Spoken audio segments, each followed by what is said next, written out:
When we were kids, we all learned how to play tic-tac-toe, right? It's a simple game that anyone can master in a few tries. What happens when you make tic-tac-toe more complicated than it is? You fail. Why? Because tic-tac-toe is simple. Sharing our faith is the same way. Jesus invested in the disciples. He told them to go out and make more disciples. Early Christians did this by investing in the lives of the people around them. And that's sort of how this works. Both tic-tac-toe and sharing Jesus is simple. When we make it more complicated than that, we fail. So how does this work? Well, let's learn by doing. This is Steve. He's lived at his house at 4th and Elm for about 7 years. He knows most of his neighbors' names, but only talks to a few of them. Steve wants to invest in his neighbors so that hopefully he can introduce them to Jesus.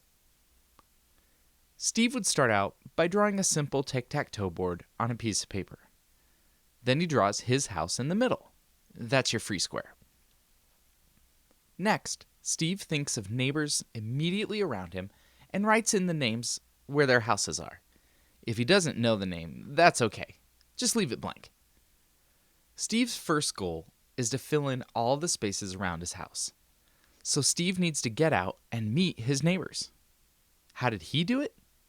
Well, Steve owns a snowblower, and when it snowed, he went and cleared all the sidewalks around his house, then went to every front door, knocked, and introduced himself. Folks were so happy that he cleared their walk that they wanted to talk. A lot. You may not have a nice snowblower, but you can always knock on a door and introduce yourself. Maybe hand out a card with your name and phone number, so if people need help, they could call you. A plate of cookies is a great way to say hello. Maybe simply offer to go over and help someone with their yard.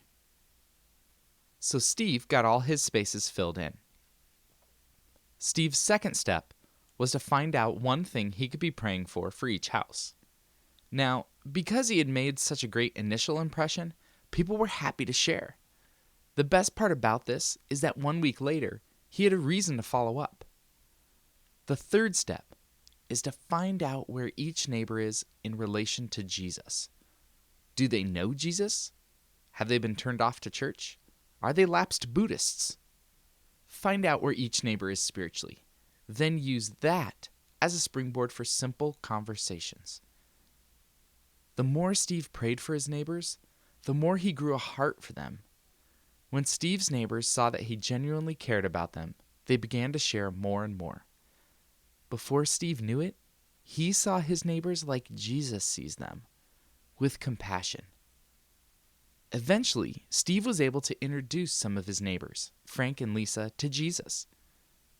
That's the ultimate goal of this tool, that you can simply and clearly learn about your neighbors, know them, and love them like Jesus. As simple as that.